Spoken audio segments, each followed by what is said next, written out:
दोस्तों नमस्कार। आप सुन रहे हैं नंदलाल भारती की कहानी चमारों की बस्ती। डूबते सूरज को बूढ़ी आंखों से निहारते हुए शायद नारद काका यही सोच रहे थे कि सूर्य उदय के साथ चमारों की बस्ती के भाग्य का उदय भी हो जाता। नारद काका की टकटकी को देखकर प्रफुल्ल बोला, पाए लगू काका। नारद काका आंख पर टंगा चश्मा ऊपर नीचे करते हुए बोले, खुश रहो बटवा, तरक्की करो, आगे बढ़ो, चमारों की बस्ती का नाम रोशन करो, देश का नाम रोशन करो। प्रफुल्ल बोला, काका डूबते सूरज में चमारों के बस्ती की उगती नसीब देख रहे थे क्या? नारद काका बोले, हाँ बेटवा, नसीब के जागने की उम्मीद तो है। काश चमारों की बस्ती का कोई नायक बस्ती की सुलगती नसीब बदल देता। जातिवाद, भूमिहीनता, अशिक्षा, दीनता का दाग धुल जाता। प्रफुल्ल बोला, नायक तो बस्ती वालों को बनाना होगा काका। मांस मदिरा छोड़कर बच्चों को शिक्षा की शेरनी का दूध पिलाना पड़ेगा, हुनरमंद बनाना पड़ेगा। काका अब आरक्षण से नौकरी नहीं मिलने वाली। आरक्षण रहकर भी क्या करेगा जब सरकारी विभाग और कॉलेज निजीकरण की चपेट में आ गए हों?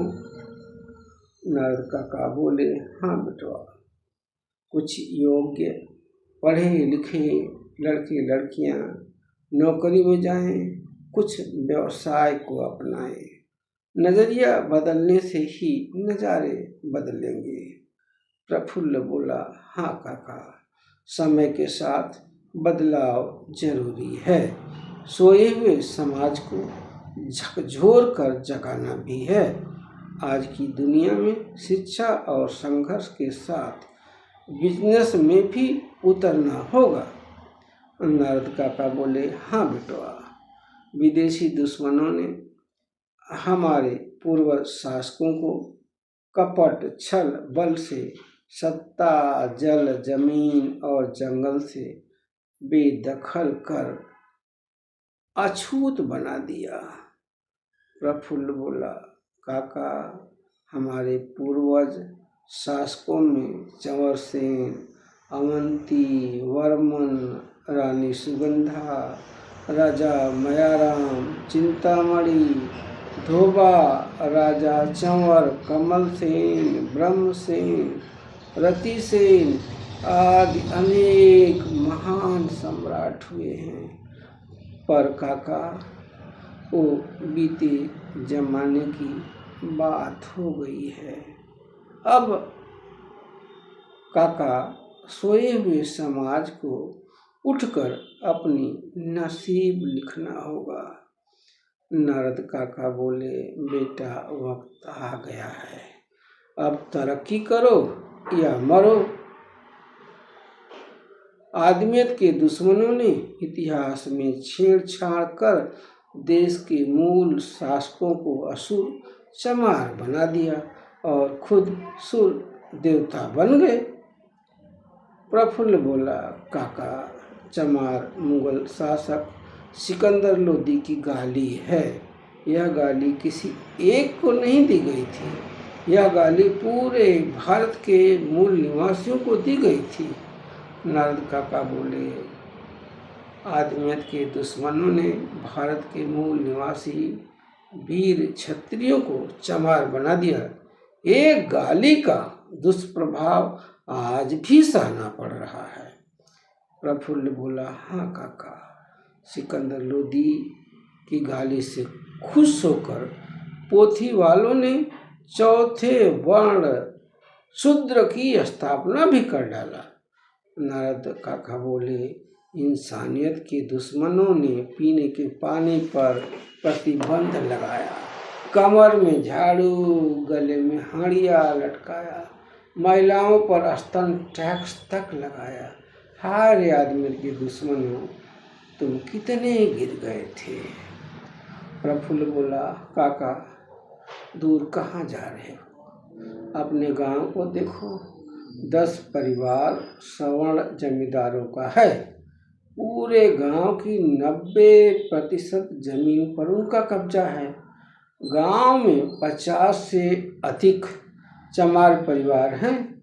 जितनी जमीन पर 3 जमींदारों की हवेलियां हैं, उतनी ही जमीन पर पूरी चमारों की बस्ती बसी है। जमींदार गांव की जमीन के मालिक हैं, चमार भूमिहीन खेतिहर मजदूर हैं। ये कितना बड़ा अत्याचार है कि चमार अपने ही पुरखों की जमीन पर मजबूर हैं। नारद काका बोले, बेटा विदेशी दुश्मनों ने अंगूठा काट कर गरम सरिया से आंख निकालने जैसा अत्याचार किया है। गांव के जमींदारों के पुरखे हमारे पुरखों के हाथ तोड़कर अंगूठा काट लिए, तभी तो हम भूमिहीन हुए हैं। प्रफुल्ल बोला, चमारों की बस्ती का गांव के पश्चिमी किनारे पर दूसरे गांव की सीमा से सटे हुए छोटे से भूखंड पर बसा होना भी घोर साजिश है काका। नारद काका बोले, हाँ बेटवा, इतनी लंबी रजाई उतना पैर फैलाओ, ये कहावत हमारी बस्ती को देखकर बनी होगी। तभी तो चमारों की बस्ती के लोग सदियों से अशिक्षा, गरीबी, बेरोजगारी, भूमिहीनता का दुख भोग रहे हैं। प्रफुल्ल बोला, काका सच ये साजिश है। तभी तो पहले अंगूठा काटे, फिर जमीन और आसमान छीन लिए। देखो, चमारों के दरवाजे तक सवर्णों के ही तो खेत हैं। जो जमीन कभी हमारे पुरखों की थी काका, जमीन हमारे पुरखों की आत्मसम्मान थी। हमारे पुरखों के आत्मसम्मान को छल बल से रौंद कर गुलाम बनाया गया, जिसका शिकार आज की पीढ़ी भी है। नारद काका बोले, प्रफुल्ल बेटवा, अत्याचार अन्याय हमारे लोग सदियों से सहते आ रहे हैं। कहने को तो लोकतंत्र है, पर लोकतंत्र के पहरेदार ही छाती में खंजर उतार रहे हैं। धार्मिक उन्माद, जातिवाद, भ्रष्टाचार, जुमलेबाजी, वोट चोरी के दौर में न्याय की किससे उम्मीद की जाए। बेटा, अगर न्याय हुआ होता तो भूमिहीनता, छुआछूत, दलितों, आदिवासियों और महिलाओं का न तो दमन होता और न लोकतंत्र की हत्या। प्रफुल्ल बोला, काका घाघ नेता नहीं चाहते कि देश की अंदरूनी समस्या खत्म हो। वे चाहते हैं देश की जनता आपस में लड़ती मरती रहे।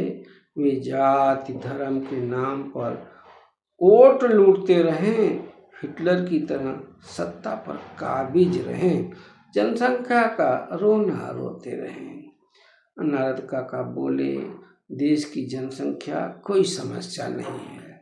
मुफ्त शिक्षा करो, हर हाथ को हुनरबाज बनाओ, हर हाथ को काम दो, चीन जैसे आत्मनिर्भर बनो।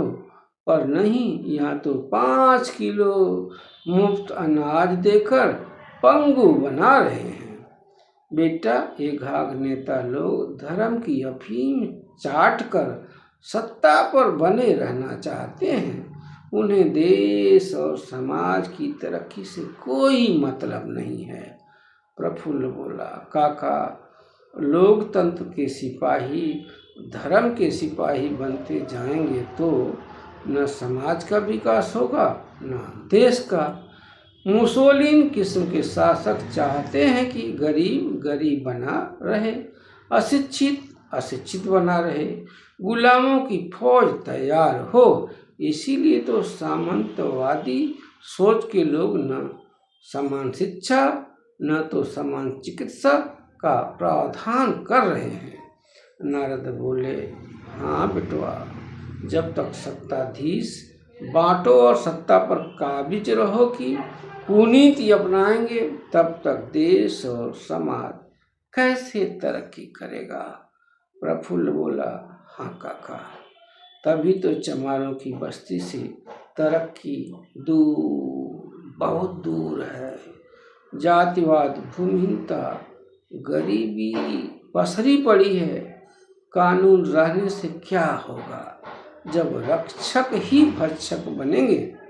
नारद काका बोले, बेटा, खेत जमीन का एक टुकड़ा भर नहीं होता, आत्मसम्मान होता है। चमारों के आत्मसम्मान पर डकैती हुई है। दलितों आदिवासियों के जनप्रतिनिधि भी मूक बाधिर बने अपने ही लोगों के अधिकारों के दहन का तमाशा देखते रहते हैं। प्रफुल्ल बोला, काका, देश की राजनीति से लेकर गांव की राजनीति तक एक हो गई है। काका, देश की राजनीति से लेकर गांव की राजनीति एक जैसी हो गई है। ग्राम प्रधानी में आरक्षण से पहले प्रधान सवर्ण ही होते थे। वे कभी नहीं चाहे कि गांव के चमार आत्म सम्मान से जिए। जमींदार प्रधान लोग आवंटन नहीं होने दिए, खुद गांव समाज की जमीन कब्जियाते रहे। ग्राम प्रधानी में जब से आरक्षण शुरू हुआ है, तब से कई दलित प्रधान हुए हैं। पर क्या दलित प्रधानों ने आवंटन किया है? नहीं ना काका, सत्ता की भूख ही ऐसी है। मुर्दों की छाती पर बैठकर सत्ता पर बने रहना चाहते हैं। आज़ादी के दशकों बाद भी चमारों की बस्ती में अशिक्षा, भूमिहीनता, बेरोजगारी, गरीबी पसरी हुई है। नारद बोले, बेटा, आवंटन तो दूर, गांव की खलनायिका प्रधान फिरती देवी ने चमारों के आवंटन के सपनों का दहन कर गांव समाज की जमीन सवर्णों को खेल के मैदान के नाम लिख दी है। बताओ, एक गांव चमार बहुल समाज के पास रोटी के लिए जमीन नहीं है, वहीं पर सवर्णों के लिए सरकारी जमीन पर खेल का मैदान। बेटा, जिन्हें नायक बनना चाहिए वही अपराधी खलनायक बनते जा रहे हैं, तो चमारों की बस्ती में तरक्की कैसे आएगी। प्रफुल्ल बोला, काका, सोए हुए समाज को जगाना पड़ेगा, तभी आत्मसम्मान और अधिकार मिलेगा। नारद काका बोले, हाँ बेटवा, जमीन से जुड़े बस्ती वालों के लिए जमीन आत्मसम्मान का विषय है, जीने का जरिया है। वही लुट गई है। आत्मसम्मान के लिए मरना भी पड़े तो मर जाना चाहिए। प्रफुल्ल बोला, काका, बस्ती वालों को गांव समाज की जमीन पर बराबरी के हिस्से के लिए संघर्ष करना चाहिए, तभी भूमिहीनता के अभिशाप को धोया जा सकता है। नारद बोले, गांव की जमीन पर सभी का बराबरी का हक है, पर गांव की पूरी आबादी के 10% जमींदारों का आधिपत्य गांव की जमीन पर तो है ही, ऊपर से गांव समाज की जमीन पर भी जबरिया कब्जा किए हुए हैं। प्रफुल्ल बोला, हाँ काका, हमारे लोगों को आत्मनिर्भरता के लिए, भूमिहीनता के अभिशाप से मुक्ति के लिए और सम्मान से जीने के लिए गांव से तहसीलदार, कलेक्टर, मुख्यमंत्री और प्रधानमंत्री तक को लिखित में दर्द पहुंचाना चाहिए, धरना प्रदर्शन करना चाहिए। इसके साथ ही मुफ्त शिक्षा, चिकित्सा, नौकरी, स्वरोजगार और जमीन पर अधिकार के लिए संघर्ष ईमानदारी से शुरू करना होगा। नारद बोले, हाँ बेटा, चमारों की बस्ती के उद्धार के लिए करो या मरो के रास्ते पर चलना अब जरूरी हो गया है। प्रफुल्ल बोला, काका, इस गांव में 50 परिवार चमारों के हैं, 10 परिवार जमींदारों के हैं। गांव की 90% जमीन पर सवर्णों का एकाधिकार है, चाहे सरकारी जमीन हो या गैर सरकारी। नारद बोले, बेटवा, गांव के सामंती नहीं चाहते। यदि गांव के जमींदार, ग्राम प्रधानों ने चाहा होता तो आज तक चमारों की बस्ती की भूमिहीनता का अभिशाप नहीं रहा होता, कब का खत्म हो गया होता। सामंती नहीं चाहते कि चमार भूमि मालिक बने, तरक्की करें। वे चाहते हैं कि चमार गुलामी करते रहें। प्रफुल्ल बोला, साजिश है काका।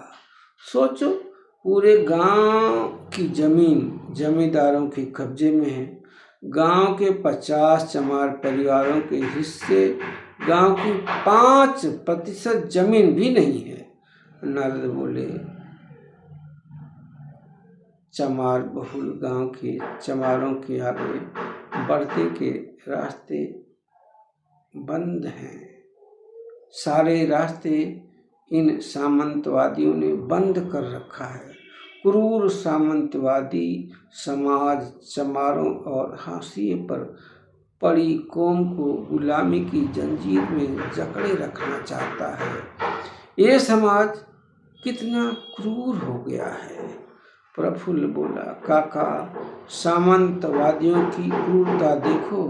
ये लोग कहीं गांव समाज की जमीन पर वृक्षारोपण कर डाले हैं, कहीं तालाब खुदवा लिए हैं, कहीं मुर्गी फार्म, कहीं फिश फार्म बना लिए हैं, कहीं गांव समाज की जमीन पर खेती कर रहे हैं। पर क्रूर हृदयी सामंती आवंटन तक नहीं होने दिए। नारद बोले, बेटा, जमीन के नन्हे नन्हे टुकड़ों पर आवंटन कर खाना पूर्ति कर दिए, पर अधिकतर गांव समाज की जमीन तो सामंतवादियों के कब्जे में है। चमार तो बस वोट बैंक भर हैं। प्रफुल्ल बोला, हाँ काका, चुनाव के समय दलित और डॉक्टर अंबेडकर याद आते हैं। बाकी समय में दलितों का दमन होता है, डॉक्टर अंबेडकर बाबा की मूर्ति तोड़ने का काम होता है। हाँ, और एक काम और होता है, संविधान बदलने की साजिशें चलती रहती हैं। नारद बोले, हाँ काका, सामंतवादियों ने जमीन से जुड़े चमारों को जमीन से ही बेदखल कर दिया है। प्रफुल्ल बोला, काका, सरकार आम आदमी के लिए शिक्षा महंगी कर दी है, आरक्षण पर कैंची चल गई है, सरकारी संस्थान निजी हाथों में सौंपे जा रहे हैं, 5 किलो मुफ्त अनाज देकर आत्मनिर्भरता का ढोल पीट रहे हैं। काका, यह विकास नहीं विनाश है। नारद बोले, बेटा, आरक्षण पर बवाल मचा रहता है। देखो, चमारों की इस बस्ती में आरक्षण कहाँ पहुँचा है। प्रफुल्ल बोला, काका, बस्ती के लोग अपने शारीरिक श्रम पर जिंदा हैं, मुश्किल से जीवन चला पा रहे हैं। नारद बोले, बेटा, सरकार ही नहीं चाहती कि छोटे तबके के लोग तरक्की करें। सरकारें चाहती हैं कि दलित आदिवासी सरकारें चाहती हैं कि दलित आदिवासी उनके वोट बैंक बने रहें। यही असली उनकी मंशा रहती है। देखो, चमारों के गांव में कई घर सरकारी आवास नीति के तहत बने तो हैं, परंतु ईंट की दीवार है पर छत लोहे या सीमेंट के चद्दरों की पक्की छत तक नहीं बन पाई है। छत भी कैसे पड़े? अनुदान राशि का एक हिस्सा तो घूस में चला जाता है। क्या यही है सबका साथ सबका विकास? प्रफुल्ल बोला, सच है काका, हर क्षेत्र में द्रोणाचार्य बैठे हैं जो दलित, आदिवासी और हाशिए के लोगों के हकों को दीमक की तरह चाट रहे हैं। नारद बोले, हाँ बेटा, अब तो विकास नहीं, दलित, आदिवासियों और पिछड़ों को गुलाम बनाने का चक्रव्यूह रचा जा रहा है। तभी तो संविधान बदलने की बात हो रही है। प्रफुल्ल बोला, काका, अब तो सरकार का मकसद सिर्फ चुनाव जीतना, सत्ता पर बने रहना भर रह गया है। समानता, समान शिक्षा, समान चिकित्सा और रोजगार से कोई मतलब नहीं है। नारद बोले, आजाद देश, अपना संविधान और लोकतंत्र के होते हुए भी तरक्की से दूर बैठी चमार एवं ऐसी कई जातियां भूमिहीनता और बेरोजगारी का दंश झेल रही हैं। गांव की सरकारी जमीन से चमारों की भूमिहीनता का अभिशाप कट सकता है, पर क्रूर समाज के लोग मालिक खुद बने बैठे हैं। प्रफुल्ल बोला, चमारों की बस्ती से विकास अभी बहुत दूर है काका। शोषित समाज को अपनी नसीब लिखना नहीं, खुद बदलना होगा। नारद काका बोले, बेटवा, हमने जिंदगी भर छुआछूत और भूमिहीनता का विषपान किया है। चमारों की अनेकों पीढ़ियां जातिवाद को अपनी किस्मत मान बैठी थीं। मैंने भी यही मान लिया था, पर बेटवा, तुम कह रहे हो कि किस्मत लिखी नहीं, बदली जा सकती है। प्रफुल्ल बोला, हाँ काका, चमारों की बस्ती की पीड़ा खुली किताब की तरह है, परंतु अंधे बहरे शासन को न तो दिखाई पड़ रहा है न सुनाई।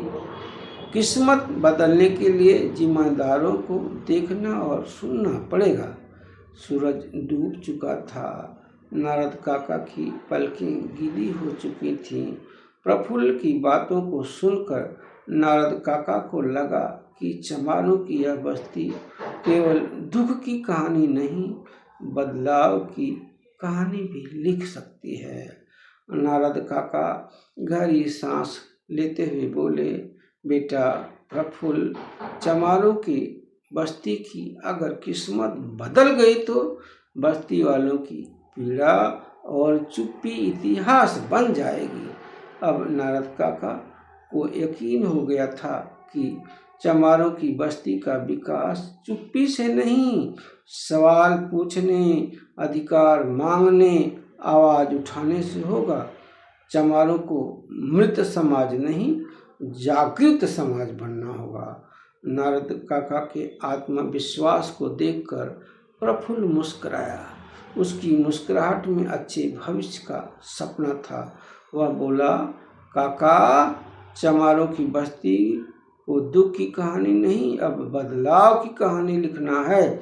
दोस्तों, आप सुन रहे थे नंदलाल भारती की कहानी चमारों की बस्ती।